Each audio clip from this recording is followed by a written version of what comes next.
also went to work on it. So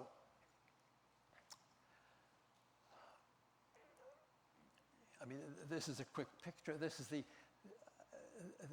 potential between two hydrogen atoms. If the spins are parallel, they repel. If they're anti-parallel, you can form a molecule. That's the basic idea. And we need high density, low temperatures. It was very vastly different from anything which had been done before. But we thought the prospects looked very good. And in fact, as we started out the experiments, everything looked just terrific. We started really publishing results in 1980. Here are 3 groups which were seriously, and then other groups joined in. Our method was very simple. In a magnetic field, the hydrogen atom has 4 possible energy levels depending on the spin of the electron and the spin of the proton. And if you want to work with these atoms over here, if you let them flow into a very strong magnetic field, the energy goes way down. They get accelerated as they come in, they thermalize the walls, and they stay trapped. Very simple. And we made an apparatus to do that. Again, this was in principle a pretty simple apparatus. You just let hydrogen flow in, you measure the pressure, and you turn on the discharge, and the pressure goes up and up and up. Those were in our first experiments. And of course, we wanted it to go up to basically to infinity. But things don't go up to infinity, because just over here, it starts rounding off. You're losing the atoms some way or other. We spent a long time trying to figure out just how they're lost. And it turns out they're eventually lost by 3-body recombination. So our method, we needed a totally new method. The problem in our method was that the walls of the cell were causing the trouble. We had to confine the atoms without a cell. Well, we did some experiments where we actually tried to very quickly compress the atoms and measure what went on as you may go to very high density very, very quickly. But we were stuck. And then we had a very good postdoc, Harold Hess, and he suggested that instead of working with these atoms, we work with those atoms over there. You could trap them in space. You can't have a magnetic field maximum in space, but you can have a minimum. So you can make it a trap for those, but you have to get the atoms into the trap, and you have to be able to see them. So this is the type of trap that's used. It's called a Yaffe-Pritchard trap. Along the axis of the trap, there's a very small magnetic field. These coils give you a larger field at each end, and there's a minimum in the center. And the idea is if you can get the atoms in the trap and then lower one end of the trap, that the fast atoms would escape and the other atoms would cool. It's evaporation. And this process of evaporative cooling was proposed by Harold Hess. So we went to work. We made a system which would do that. It was kind of interesting to detect the atoms. We actually made what turned out to be a low-temperature hydrogen maser. This thing would oscillate if the atoms in the trap are kept for a while and left out. Just at this time, laser cooling was being invented. My students were heavily involved with that. What they did was terribly important. You're always very proud if your students do very good work. But sometimes the work can be too good, because it turns out that laser cooling is infinitely better than our method, although the laser cooling experiments also use evaporative cooling, so we did make a contribution to that. Well, time is getting on. I would just summarize rather quickly. It's very difficult to see hydrogen atoms. Spectroscopy of hydrogen is very difficult because the wavelengths aren't available with lasers, and the radiation is difficult to treat. It took us a long time. The method we used for looking at atoms in the trap was to excite this 1s, 2s transition. The atom absorbs 2 photons to get over there. And 2 photon transitions require a lot of power, and a lot of power is difficult to provide there. And then when they're there, we put on a little electric field that mixes the 2p state and the decay. And this is a Lyman alpha photon, and that's what we detected. So the apparatus looks like this. Here are the Yoffie-Pritchard coils. Here is our laser beam going through there, and here is a detector at the bottom. The experiment was very frustrating because these very low temperature experiments in cryostats at sub-millikelvin temperatures are just inherently very difficult. If you need to adjust anything, you have at least a 1 month and typically 3 or 4 month cycle time. So we worked away on it.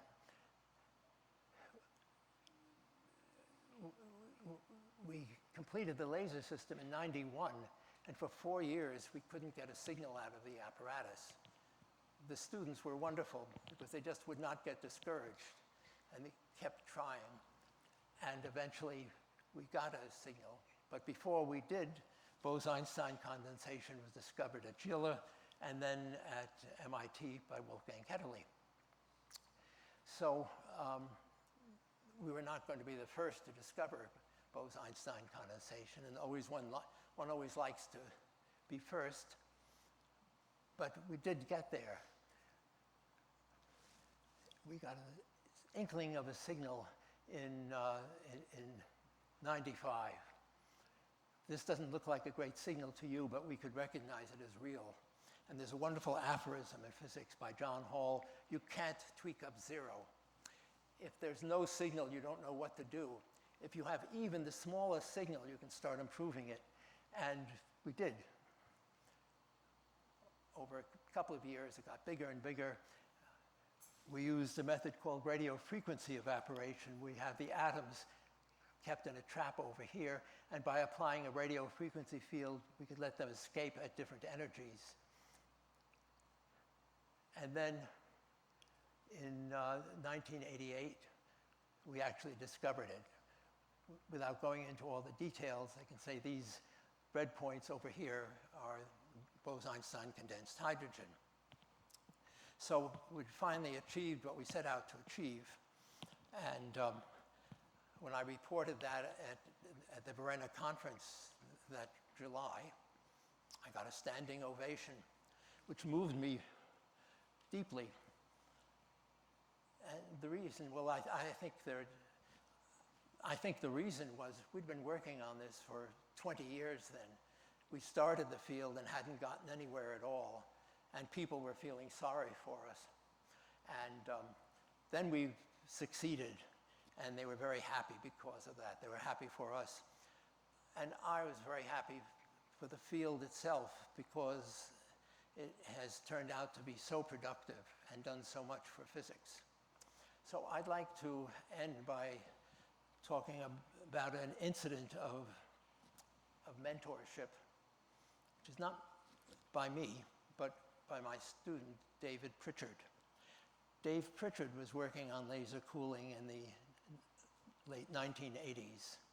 Had very creative ideas. He was one of the leaders in the field. And he invited a postdoc to come to work with him. This is an interesting invitation because the postdoc had had no experience in that direction before, but Dave had pretty good instincts and decided this guy is pretty smart. This guy was Wolfgang Ketterle. So he hired Wolfgang as a postdoc.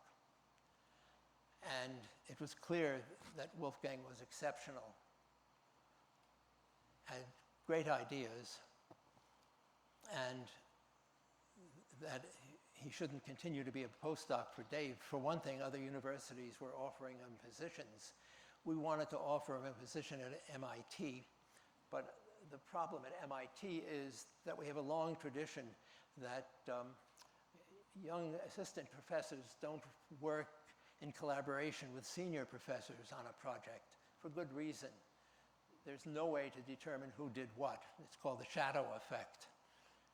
And so that was a problem. Dave solved the problem by stopping his work completely. He turned over the apparatus to Wolfgang, did other things. He's very inventive and had lots of things going on. He did other things, but he opened the way for Wolfgang to get the Nobel Prize, which Wolfgang got a few years later. And I think this example of opening the way to a younger person, to making the science go forward, to putting their best interests and the best of interests of science ahead of your own is a golden example of mentorship. So I'm very proud to be in a profession where things like that happen. I'm very proud to be in a profession where truth is venerated, because I don't know if you've ever been following recent political developments, but the idea of truth seems to be under attack. And I think that's terribly dangerous. In science, we know truth and we respect it, we look for it. And that's one of the reasons that physics is such a great profession. So I wish you all good luck in your studies of physics. I hope it gives you a lot of pleasure. Whatever you do, physics is wonderful for doing many, many different things. But here are a few examples of some things which grow out of earlier work. Thank you.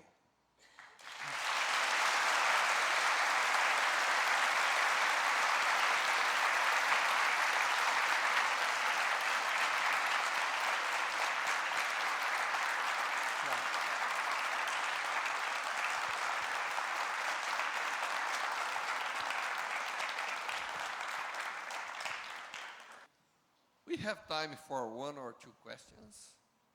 Oh, by the way, in commemoration of Professor Kleppner, Physics Today put together, he's one of the physicists that wrote more articles in Physics Today. General ideas, physics. And there was a special issue. And we brought a few of them. So who put a question, will get a copy signed by Dan Kleppner. So, who wants a journal signed by the author? Or you have to make a question. My name is Marcela, and first I would like to know if you like to be my grandpa. This is my question. I didn't. She wants to know if you would be her grandpapa. Grandfather. Thank you. I'm very impressed and very inspired. Actually, I'm afraid of changing my major to physics. I study computer science, but it's very interesting. I just would like to know what kind of research is doing today, like in USA and in Brazil, related to the atomic clocks. Yeah, the research on atomic clocks. Well, it's a terribly interesting frontier that Yunyi at NIST, who currently holds the record in precision of clocks, has got them to a part in 10 to the 19th and thinks you can even do much better than that. But at that level of precision, a very unexpected question arises. I mentioned this gravitational redshift. Clocks at different altitudes, identical clocks will not keep the same time. That's the effect of gravity on time. Now, when I started in this business, we just wanted to see whether the effect was real. Now it's known that it's real, and it's used in the GPS system. You take it into account. But it's now gotten into a point where it's causing what I consider fundamental problems. If you want to compare two clocks, you have to know the difference in gravitational potential, essentially the height between them.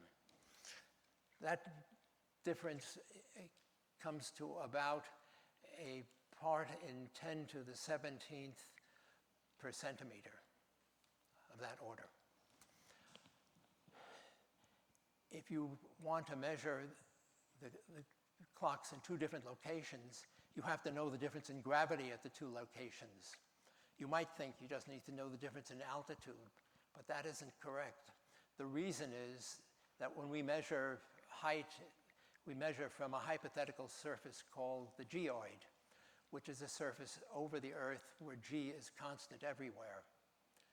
It varies a little bit over the Earth because of land masses and water masses and things like that.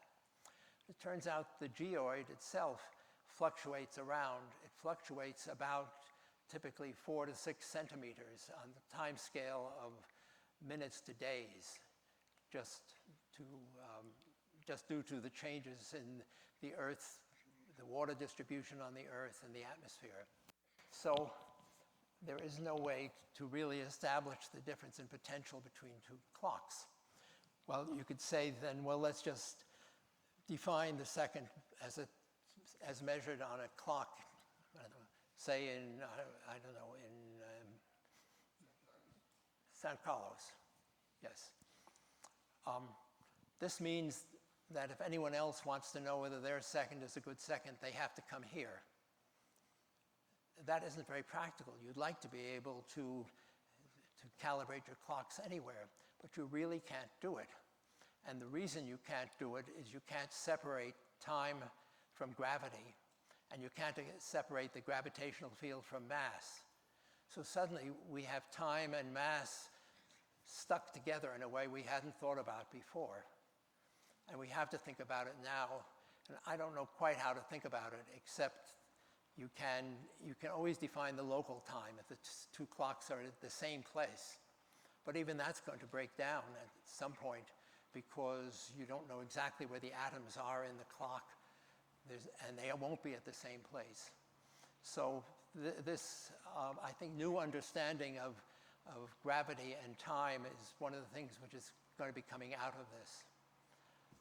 And that's very unexpected, but that's one of the nice surprises in physics. Hi, Professor. It was a very good presentation. My question is, in your slide, you write that the hydrogen is the only atom that is a gas at 0 temperature. I don't understand very well because if we have a gas at 0 temperature, we are talking about a BC, right? How is how it happens? Hydrogen Yeah. is gas, even Yeah. at 0 temperature, and you Oh. have the right spin state. Yeah. But then at 0, you have to have a condensate. So at 0, it's always going to be a condensate. Well, yeah, if you get it down to low enough temperature, the de Broglie wavelength is large enough, it'll always be what you call a condensate. I mean, the condensate can be a gas, it can be a liquid, too, for that matter.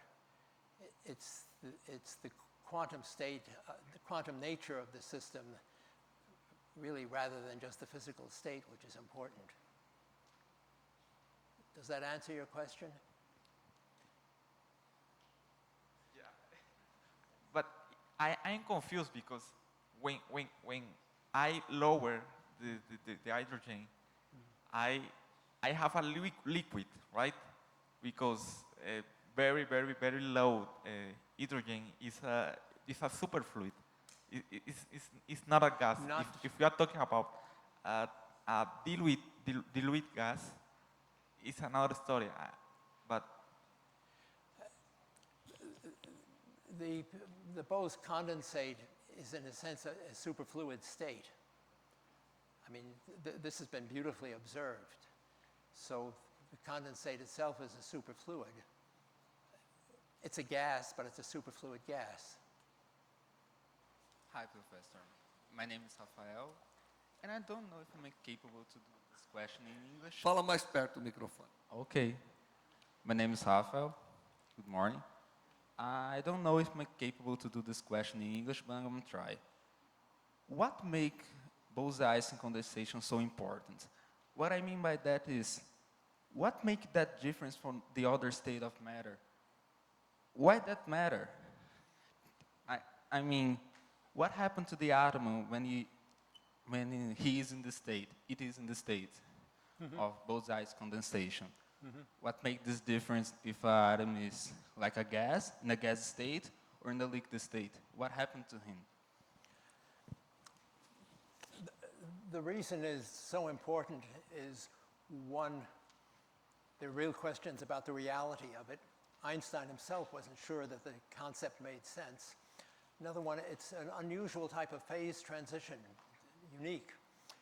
Normally, phase transitions depend on interactions between particles. You know, they come in, they form into a crystal or a liquid because they're all interacting with each other. The Bose-Einstein condensation is a phase transition, but it does not depend at all on interactions. They can be zero interacting particles. They'll still form that quantum state. So it's a very unusual type of quantum state. The particles which are in the state, if you look at if you take the particle out of the state, if you knock some particle out, it'll just be a hydrogen atom. It'll no longer be in the condensate. You'll have changed its momentum. You know, to look at it, to look at one particle, you have to be able to select it. Well, you can't select one particle, but you can select a particle. You don't know which one it is. And it'll just be the particle. It's no longer in the condensate. So the condensate will have changed. The quantum state will have gone from n to n-1 particles. First of all, thank you for sharing your story with us, and also for the inspiring lecture. My question is a little bit simpler. I believe it involves less concepts, but you talked about 3 seeds of quantum mechanics and their importance along your career. I would like to know if you could point out any current research field that is promising in terms of the future, something that could lead us to an important advance in quantum mechanics with the same effects, perhaps, as those that you commented today.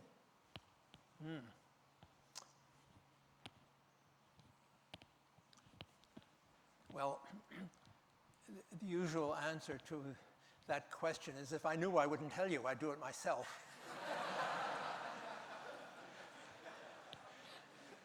But it's hard to speculate on that. Any interesting new physics,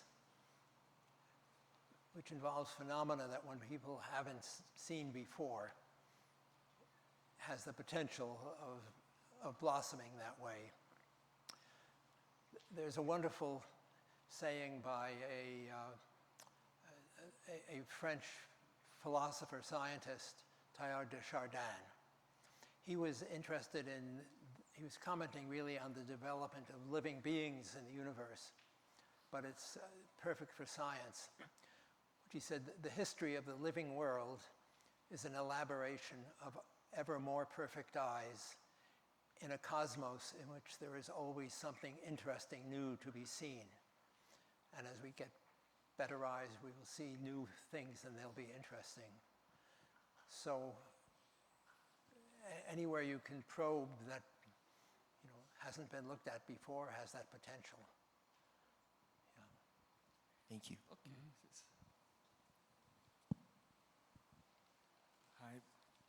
Hi, Professor Kleppner.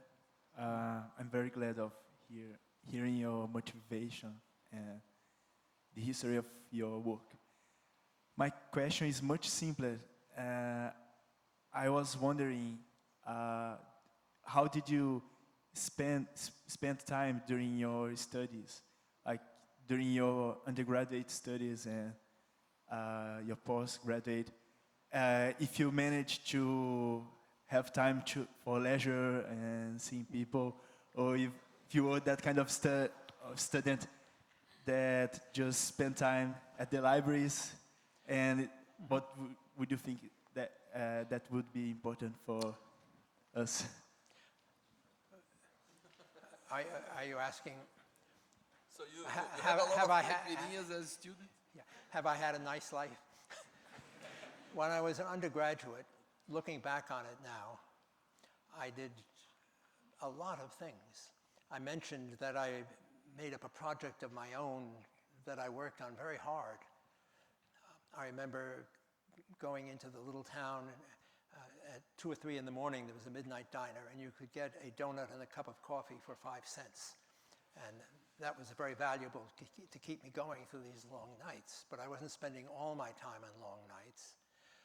I was starting to find out more about the world. This is a liberal arts college. I took courses in English literature, which really excited me. And I thought for a while, maybe I should major in English literature because I'd have the rest of my life to do physics. But I stuck with physics. I did, in the summers, well, I liked my college, my teachers very much. I didn't really like the college, so we made a plan to graduate early, a year early, by taking more courses. And this summer I went to Cornell University, to summer school there. I remember that because I was trying to understand Ampere's law. And I was really stuck on the concept of a line integral. So I spent my summer learning what a line integral was. But anyway, I did work, and I worked awfully hard to get out of there soon to go to Cambridge University. And Cambridge, well, as I've explained, was very good for me as an undergraduate there. It was very good for me because I got propelled into the graduate work at Harvard. I also met a young lady called Beatrice on the ship going over. She's sitting right there, and we had our 58th anniversary last summer. So that's also how I spent my youth. I like to hike and travel and do things like that. When I was much younger, I had many hobbies, and I still do. I love to do furniture design and woodworking. I like music. I like art. I like good wine. And I like life as a physicist. Now, when I was working at Harvard, that was very intense. I remember being in the laboratory working on building my machine. It was on the 4th of July, and the Lyman lab isn't that far from Cambridge Common, and I could hear the bands playing on the Cambridge Common and fireworks going off, and I was sitting in the office working away, drafting and building, and I was thinking to myself, well, those are just ordinary people. I'm sitting here doing physics. And there was a gem of truth in that. I did work very intensely, and as Beatrice can tell you, in the early years of our marriage, I was in the laboratory much of the time. It's hard work, but anything which is really worthwhile is hard work. So I wouldn't exaggerate the difficulties of physics compared to any other challenging task.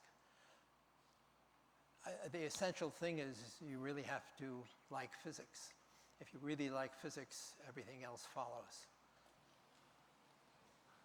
Hi, my name is Carolina, and I'm sorry about the question, but I don't understand very well how is made the isolation of the hydrogen. I didn't understand the question there. I don't understand very well how is made the isolation of the hydrogen. Okay. Hydrogen, in principle, physicists love hydrogen because it's so simple and elegant. In the laboratory, it's really a mean atom. It's difficult to make hydrogen in the first place because hydrogen always comes as a molecule. You can't buy atomic hydrogen. It combines and blows up. So we make the hydrogen atoms in a little radio frequency discharge. You have a tube with a radio frequency coil around it. You give it a pulse, a high pulse of microwave energy, and the atoms dissociate and they flow out.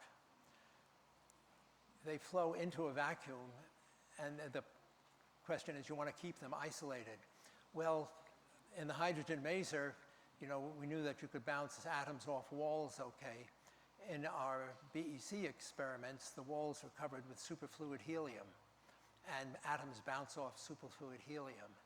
So once you've made them, they will be stable unless they recombine, and they recombine only at much higher densities. So we have them in there, okay. The real problem of hydrogen isn't so much making it, it's detecting it. For the alkali atoms, for these beautiful experiments,